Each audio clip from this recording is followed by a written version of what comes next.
तो पहले हम लोग पढ़ रहे हैं anterior cord syndrome. Anterior cord syndrome क्या होता है? It occurred due to occlusion and damage to the artery of Adam-Kuivics. So the anterior cord syndrome, it is usually due to the damage of the artery of the Adam-Kuivics, usually below the level of T10. किसकी वजह से होगी? कोई artery damage हो गई है T10 के level के बिलो पे। इस आर्टरी का नाम क्या? Artery of Adamkiewicz. This artery usually damage at the anterior 2/3 of the spinal cord. ये आर्टरी कहाँ डैमेज होती है? Anterior 2/3 of the spinal cord में जाके डैमेज हो जाती है। तो एंटीरियर कॉर्ड सिंड्रोम को जो हमने पिछले पढ़ा सेंट्रल कॉर्ड सिंड्रोम से कैसे फ़र्क करेंगे? That the anterior cord syndrome is usually little bit lower, especially if we are talking about classic case. Anterior cord syndrome जो होगा वो नीचे होगा as compared to central cord syndrome। अगर हम लोग बात करें डैमेज हो गया स्पाइनल आर्टरी के अंदर। अगर T10 के लेवल बिलो हो गए तो artery of Adamkiewicz damage होगी, ठीक है। उसकी वजह से क्या होगा? Anterior 2/3 of the spinal cord damage हो जाएगा बिलो द T10 लेवल और डिफरेंट स्ट्रक्चर डैमेज हो जाएंगे। ये एंटीरियर कॉर्ड सिंड्रोम है जिसमें anterior column of the anterior horn जिसमें एंटीरियर कॉर्ड डैमेज हुआ पूरा। इस बुक के अंदर भी एक लाइन लिखी, बड़ी अच्छी लाइन लिखी हुई है। It is caused by the injury to the anterior spinal artery.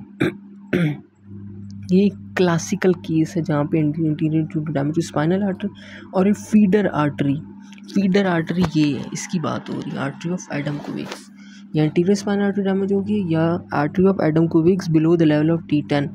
तो इसकी वजह से डैमेज होगी आर्टरी के अंदर, तो इसकी वजह से ब्लड सप्लाई नहीं पहुँचेगी इस कॉर्ड को, जिसकी वजह से इस्कीमिया हो जाएगा।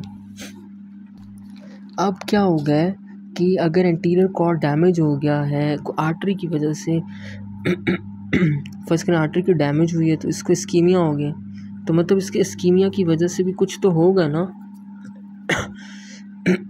या फिर हमारे पास artery of Adamkiewicz damage हुई है, वो भी डैमेज हो सकती है ना, तो इसकी वजह से कुछ तो फाइबर से डैमेज होंगे। ये एंटीरियर कॉर्ड सिंड्रोम है। सो जो ऑटोनॉमिक डिसेंडिंग फाइबर्स होते हैं which are going to the lower thoracic region। सो क्या होगा कि जो डिसेंडिंग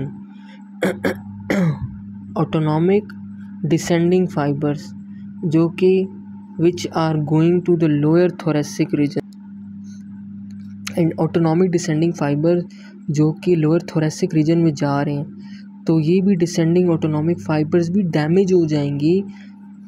कि damage anterior 2/3 of spinal cord हो गया, तो एंटीरियर 2/3 ऑफ स्पाइनल कॉर्ड में के अंदर ये नहीं आते क्या? ये भी डैमेज हो जाएंगे autonomic descending fibres. Autonomic mostly आएंगे यहाँ पे पैरासिम्पैथेटिक फाइबर्स जो कि थोरेसिक रीजन में जाएंगे और सप्लाई करेंगे GIT को और ब्लैडर को, और डैमेज हो गए तो यूरिनरी एंड फीकल इनकॉन्टिनेंस हो जाएगी।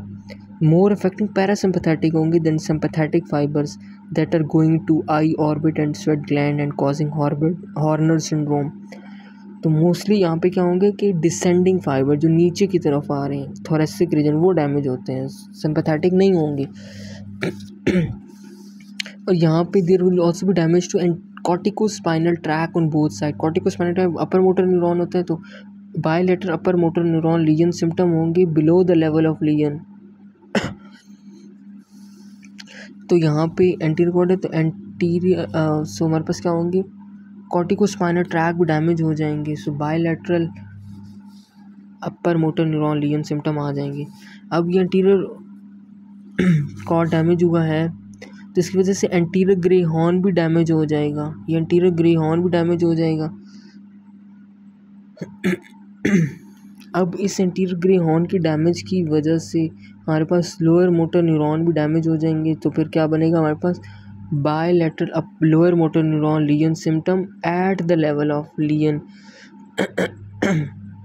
और इसके सिम्टम्स क्या आएंगे? Bilateral lower motor neuron lesion के सिम्टम्स क्या आएंगे? flaccid paralysis, hypotonia, hyporeflexia, fasciculation and the flaccid paralysis.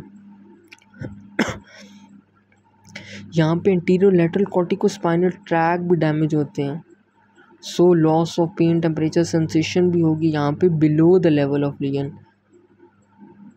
Anterior grey horn में lower motor neuron at the level of lesion, below the level of lesion loss of sensation हो जाएगी. मतलब for example यहाँ पे lateral corticospinal track यहाँ पे ना damage हो गया तो इसके नीचे ही हमारे पास लॉस ऑफ हो जाएगी.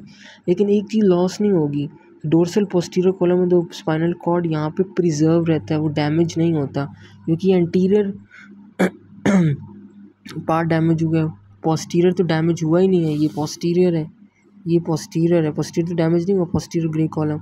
तो वो कौन सी लेके जाता है sensation of vibration, discrimination, tactile vibration, properties of sensation, वो प्रिजर्व रहेंगी, वो डैमेज नहीं होंगी.